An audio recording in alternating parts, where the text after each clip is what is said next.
بصریہ سلام اللہ علیہا بہت سخیہ تھیں اور آپ کے ڈیرے پہ خانقاہ پہ لوگوں کا آنا جانا رہتا تھا، ان کو کھانا بھی کھلاتے تھے۔ اور درویشوں فقیروں کا مزاج ہی ہے کہ لوگ آئیں اور کھاتے جائیں۔ بابا بلے شاہ فرماتے ہیں ایٹو کھڑک کے دکڑ وجے تتا ہووے چلہ، آن فقیر کھا کھا جاون راضی ہووے بلہ۔ حضرت غوث اعظم سیدنا شیخ عبد القادر جیلانی علیہ الرحمہ فرماتے ہیں آدھی فقیری جو ہے وہ خدمت خلق ہے، بھوکوں کو کھانا کھلانا اور ننگوں کو لباس پہنانا، آدھا فقر یہ ہے، آدھی فقیری یہ ہے۔ کسی نے کسی درویش سے پوچھا کہ فقیری کیا ہے؟ کہا فقیری خدمت خلق کا نام ہے، یہ گدڑی اور دلک کا نام نہیں ہے، یہ فقیری خدمت خلق کا نام ہے۔ تو حضرت رابعہ بصری کہ ہاں مہمانوں کا آنا جانا رہتا تھا۔ ایک دن خادمہ نے بتایا کہ 5-6 مہمان آ گئے اور صرف دسترخوان پر ایک ہی روٹی ہے، گھر کے اندر باورچی خانے میں صرف ایک ہی روٹی ہے۔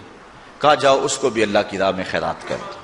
اب عقل تو یہی کہتی ہے ایک روٹی ہے، کچھ اور کہیں سے مہیا کی جائے اور مہمان نوازی کی جائے، لیکن یہاں اذعان دیکھیے، یقین دیکھیے۔ حضرت رابعہ بصریہ نے کہا کہ اس کو خیرات کر دو۔ خادمہ نے خیرات کر دیا، مہمان بیٹھے ہوئے ہیں، کوئی اور شے ہے نہیں۔ دروازے پر دستک ہوئی، پوچھا من علی الباب، دروازے پر کون؟ کہا فلاں کا فرستادہ غلام، میرے آقا نے آپ کے لیے بھیجا اور یہ کھانا دیا ہے۔ خادمہ نے کھانا وصول کیا، حضرت رابعہ کو کہا یہ کسی نے کھانا بھیجا ہے۔ آپ نے کپڑا اٹھایا، گنا تو 5 روٹیاں تھیں۔ کہا یہ کھانا ہمارا نہیں، اس کے آقا نے کسی اور گھر بھیجا ہوگا، غلطی سے ہمارے گھر یہ آ گئے، کھانا واپس کر دیا۔ تھوڑے لمحے گزرے تھے، پھر دروازے پہ دستک ہوئی، کہا من دق الباب، دروازہ کس نے کھٹکھٹایا؟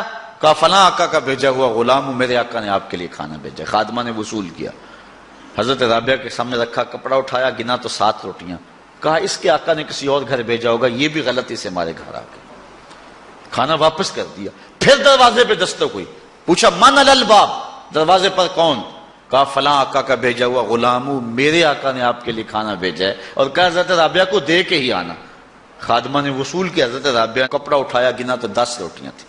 کہا ہاں یہ کھانا ہمارا ہے۔ کہا پہلے 2 بھی تو کہتے تھے آپ کا ہے، آپ نے انکار کر دیا۔ کہا میرے رب کا وعدہ ہے جو 1 دے میں 10 دیتا ہوں، پہلے 5 تھی پھر 7 تھی، میں نے کہا مالک 10 پوری کرے گا تو تیری بندی وصول کرے گا۔ آپ کا اکاؤنٹنٹ آپ کو بتائے گا کہ اتنے پیسے اتنوں سے خرچ کر دیں گے تو اتنے کم ہو جائیں گے، کیلکولیٹر سے حساب کریں، وہ کہے گا اتنے تو اتنے کم ہو جائیں گے۔ شیطان کہتا ہے تمہارا رزق کم ہو جائے گا، لیکن تمہارا رب تمہیں بخشش، مغفرت اور رزق کی فراخی کا وعدہ دیتا ہے۔ وہ کہتا ہے تمہیں 1 دانہ زمین کے اندر بوتے ہو تو پھر دیکھو کتنی بالیاں نکلتی، بویا 1 نکلے 700۔ کہا جو رب 1 کو 700 بنا دیتا ہے تمہارے دیے کو کئی گنا نہیں بنا سکتا، اس لیے اس کی راہ میں خیرات کرو، پھر دیکھنا تمہارا مال کیسے بڑھتا چلا جاتا۔ اللہ اکبر۔ تو کہا وہ شخص جس نے صدقہ دیا اور اتنا مخفی دیا کہ جو دائیں نے خرچ کیا بائیں کو اس کی خبر نہ ہو۔ اور 7واں شخص، خوش نصیب شخص، اللہ ہمارے اندر یہ سارے وصف پیدا کر دے۔ اللہ اکبر۔ ایک شخص نے اپنی بیوی کو طلاق دے دی، یہ دیکھیے یقین علماء کا، ہمارے بزرگوں کا، اپنی بیوی کو طلاق دے دی۔ اور طلاق کن لفظوں سے دی؟ کہ اگر میں جنتی نہیں ہوں تو تجھے طلاق ہے، اگر میں جنتی نہیں ہوں تو تجھے طلاق ہے۔ تو اب علماء سے پوچھا کہ طلاق ہوئی ہے یا نہیں ہوئی؟ علماء کہنے لگے ہم نہیں بتا سکتے، چونکہ طلاق کو معلق کیا گیا، تو اب ہمیں تو نہیں پتا کہ تو جنتی ہے یا نہیں ہے، اب ہم اس کے بارے میں کوئی رائے نہیں دے سکتے۔ قاضی ابو یوسف علیہ رحمہ، امام اعظم امام ابو حنیفہ کے شاگرد، ان کے پاس مسئلہ گیا۔ آپ نے شخص کو بلایا، کہا کبھی ایسا ہوا ہے کہ کسی عورت نے تجھے دعوت گناہ دی ہو اور تو نے کہا ہو میں اللہ سے ڈرتا ہوں؟ اس نے کہا ہاں 1 مرتبہ زندگی نہیں ہوا۔ کہا تیری بیوی کو پھر کوئی طلاق نہیں، اس لیے کہ حضور نے فرمایا ہے کہ وہ شخص جس کو کسی عورت نے دعوت گناہ دی اور اس نے کہا میں اللہ سے ڈرتا ہوں، فرمایا کل قیامت کے دن جب کوئی سایہ نہیں ہوگا یہ بندہ عرش کا سایہ پائے گا۔ تو کہا پھر پکی بات ہے کہ تو جنتی ہے، تو جہنم میں جا ہی نہیں سکتا چونکہ یہ رسول اللہ کا وعدہ ہے۔ اللہ اکبر۔ تو اتنا یقین تھا ان باتوں پہ ہمارے بزرگوں کو، اس لیے کہا یہ حضور کی حدیث ہے، اگر یہ بات ہے تو کوئی طلاق نہیں ہوئی۔ قاضی ابو یوسف نے فتویٰ دیا۔ تو یہ دعا کریں کہ اللہ تعالیٰ یہ 7 اشخاص کے جو اوصاف ہیں جن کے بارے میں وعدہ جنت ہے، اللہ تعالیٰ ہم سب کو نصیب فرمائے، نظر کی حفاظت کی توفیق دے، خیالوں کو پاکیزگی دے دے۔ میں ایک شخص کو جانتا ہوں جس کو دعوت گناہ دی گئی، لیکن اس نے اپنی آبرو کی حفاظت کی، رات کو سویا تو حضرت میاں میر علیہ رحمہ خواب میں ملے، اللہ اکبر، اور آپ نے فرمایا تجھے مبارک ہو، تو نے سنت یوسفی ادا کی ہے۔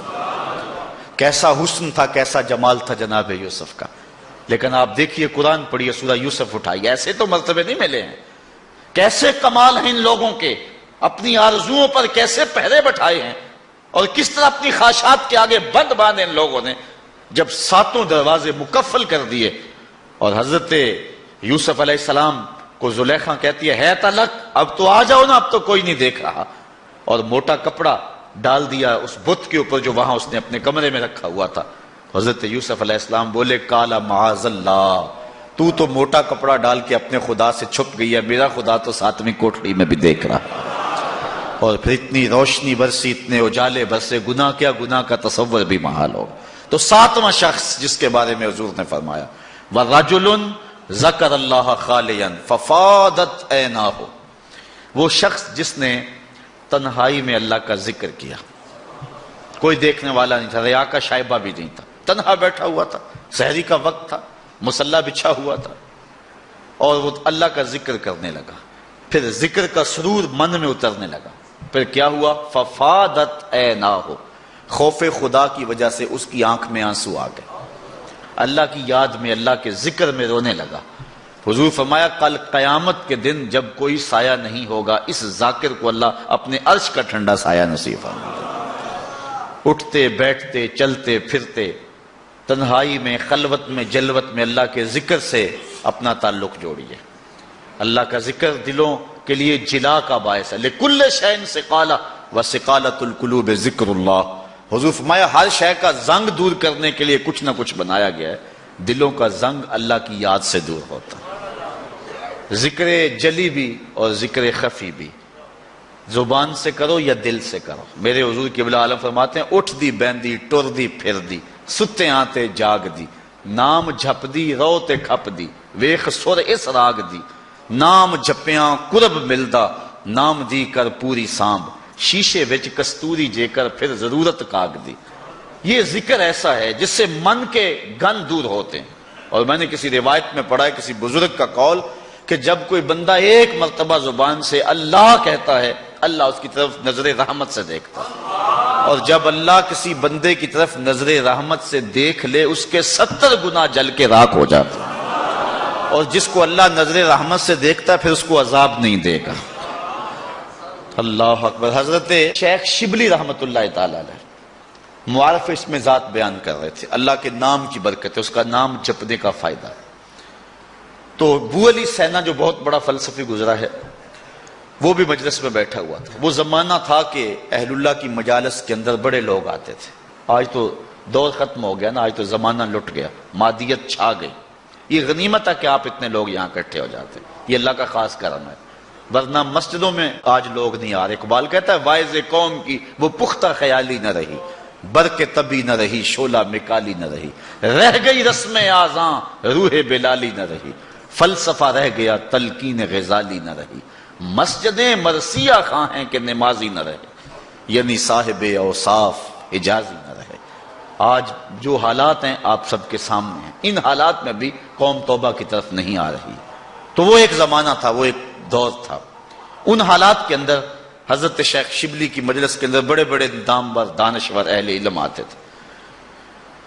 تو ابو علی سینا بھی بیٹھا تھا، آپ اللہ کے نام کی برکات بیان کر رہے تھے۔ جب کوئی لفظ کو بندہ اللہ اللہ پکارتا ہے، اس کے من کے روگ ختم ہوتے ہیں، اندر نور اترتا ہے اور دل صاف ہوتا ہے۔ تو ابو علی سینا اٹھ کے کھڑا ہو گیا، کہنے لگا اللہ کی ذات تو مؤثر ہے لیکن نام میں کیا رکھا ہے؟ ذات تو اس کی مؤثر ہے لیکن نام لینے سے کیا ہوگا؟ آگ نفس الامر میں جل رہی ہو، آپ ہاتھ ڈالیں تو ہاتھ جل جائے گا، لیکن آگ آگ کہیں گے تو ہونٹ تو نہیں جلیں گے۔ برف آپ جو ہے وہ اس کو ہاتھ لگائیں گے تو ہاتھ ٹھنڈا ہوگا، لیکن اگر زبان سے 100 مرتبہ بھی برف برف کہتے رہیں یا کاغذ کے اوپر لفظ برف لکھ دیں تو نہ کاغذ گیلا ہوگا نہ ٹھنڈا ہوگا۔ اس نے کہا ذات تو مؤثر ہے، نام میں کیا رکھا ہے؟ ہمارے فلسفی ہر چیز کی 4 شکلیں مانتے، کہتے ایک ہی مؤثر ہے، باقی 3 مؤثر نہیں ہیں، ایک ہی حقیقی ہے، باقی اعتباری ہیں۔ تو یہ بات جو ہے وہ شیخ شبلی کو ابو علی سینا نے کہی کہ ذات تو مؤثر ہے مانتا ہوں، لیکن نام میں کیا رکھا ہے؟ حضرت شیخ شبلی نے دلائل دیے، لیکن ابو علی سینا آگے سے بحث کرتا رہا۔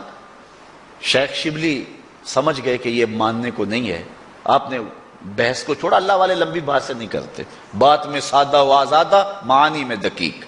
اقبال نے کہا کہ سیدھی سیدھی بات کرتے ہیں، اور کرتے ہیں منہ سے نکلتی ہے از دل خیزت بس دل ریزت، دل سے نکلتی ہے دل میں جا کے گرتی۔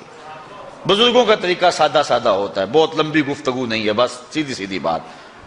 تو جب بحث کا سلسلہ شروع ہونے لگا تو شیخ رک گئے اور پھر کہا ابو علی سینا میں تیرے سے کیا بحث کروں، تو گدھا ہے، اتنے لوگ اور اتنا بڑا فلسفی اور بڑے مجمع میں کہا تو گدھا ہے۔ رنگ سرخ ہو گیا غصے سے، حضرت مجھے گدھا کہا آپ نے؟ شیخ مسکرانے لگے، کہا دیکھا نا گدھے کے نام میں کتنا اثر ہے کہ تیرا رنگ بدل گیا۔ کہا جب گدھے کے نام سے تیرے چہرے کا رنگ بدل جاتا ہے تو اللہ کے نام سے دل کا رنگ نہیں بدل سکتا؟ تو کہنے لگا حضرت میں مان گیا، میں تسلیم کر دیا۔ تو کہا وَرَجُلٌ ذَكَرَ اللَّهُ خَالِيًا، جس نے تنہائی میں بیٹھ کے اللہ کا نام لیا، اللہ کا ذکر کیا، پھر اس کے اثر اندر اترے، اندر بوٹی مشک مچایا اتے جاں پھلاں تے آئی، پھر کیفیت بدل گئی اندر کی۔ تو حضور نے ارشاد فرمایا کہ کل قیامت کے دن جب کوئی سایہ نہیں ہوگا اللہ کے ذاکر کو جو تنہائی میں بیٹھ کے اللہ کا ذکر کرتا ہے۔ تنہائی کی بات اس لیے کی کہ یہاں ریاکاری کا شائبہ نہیں ہے، محض اللہ کے لیے، کسی کے دکھلانے کے لیے نہیں ہے۔ مسجد نبوی میں ایک بندہ بیٹھ کے گردن جھکا کے ذکر کر رہا تھا، حضرت عمر نے جا کے پیچھے سے گردن پکڑ لی، یا صاحب العنق ماذا تصنع، اے گردن والے کیا کر رہا ہے، ہمیں دکھا رہا ہے؟ تو ریاکاری اللہ کو پسند نہیں ہے۔ تو اگر تنہائی میں بیٹھ کے کسی نے اللہ کا ذکر کیا اور ذکر کرتے کرتے اس کی آنکھیں آنسوؤں کا خراج دینے لگی اور اللہ کی یاد میں رونے لگا بندہ، تو حضور فرمایا اتنا بڑا اعزاز اس کے لیے ہے قیامت کے دن جب گرمی برس رہی ہوگی اور سورج بالکل قریب اور سیدھے رخ پہ ہوگا، زمین تانبے کی ہوگی، لوگ پسینے میں شرابور ہوں گے، اللہ اس شخص کو جو یاد الہی میں رویا تھا اپنی عرش کا ٹھنڈا سایہ اس کے اوپر تان دے گا، اس کو برکت نصیب فرمائے گا۔ تو یہ 7 خوش نصیب ایسے لوگ ہیں